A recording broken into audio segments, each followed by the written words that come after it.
नमस्कार, news for nation देख रहे हैं आप। मैं हूं आपके साथ रश्मि। बीजेपी के प्रदेश अध्यक्ष संजय जायसवाल एक गंभीर बीमारी से ग्रसित हैं और इस बात की जानकारी वो खुद अपने फेसबुक लाइव के माध्यम से देते हैं। हालांकि थोड़ी देर बाद उस फेसबुक पोस्ट को डिलीट तो कर दिया जाता है, लेकिन उनके नेताओं और कार्यकर्ताओं साथ ही साथ लोगों में इस बात की कौतूहल थी कि आखिर अचानक से संजय जायसवाल को हुआ क्या है। आपको बताएं कि इसको लेकर आज एक बार फिर से संजय जायसवाल लोगों के बीच आए हैं और अब ये कह रहे हैं कि उनकी तबीयत ठीक है, जल्द ही मैं आपके बीच आऊंगा, अपने नेताओं और कार्यकर्ताओं से मिलूंगा और साथ ही साथ उन्होंने अपनी बीमारी का भी जिक्र किया है। क्या कुछ कहना है संजय जायसवाल का, पहले देखिए। ईश्वर के आशीर्वाद और आप सभी की शुभकामनाओं के कारण मैं बिल्कुल ठीक हूँ। वैसे तो स्टीवन जॉनसन सिंड्रोम बहुत ही खतरनाक बीमारी है और मुझे यह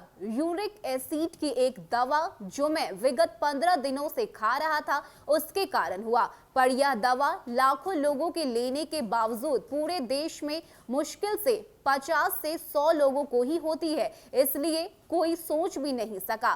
पहले लगातार 104 बुखार, फिर लगा कि खसरा है, पर मैं पटना एम्स आकर भर्ती हो गया और जैसे ही स्टीवन जॉनसन सिंड्रोम के तीसरे चरण के लक्षण आने शुरू हुए, तुरंत चिकित्सकों को एहसास हो गया और सही समय पर इलाज हो गया। अभी भी मेरे चमड़े में ग्रेड 1 बर्न है, इसलिए किसी से मिलने पर मुझे दिक्कत हो सकती है क्योंकि मैं अभी कोई दवा नहीं खा सकता, इसलिए 10 तारीख के बाद ही आप सभी से मुलाकात होगी। ईश्वर की कृपा आप सभी पर बनी रहे, इसी शुभकामना के साथ सभी को धन्यवाद। तो अपनी बीमारी स्टीवन जॉनसन सिंड्रोम के बारे में खुद संजय जायसवाल बता रहे हैं और साथ ही साथ उन्होंने ये भी जानकारी दी कि एक दवा जो वो बीते 15 दिनों से खा रहे थे उसी की वजह से उन्हें ये बीमारी हुई है। आपको बताएं कि उन्होंने अपने कार्यकर्ताओं और नेताओं के लिए ये भी संदेश भेजा है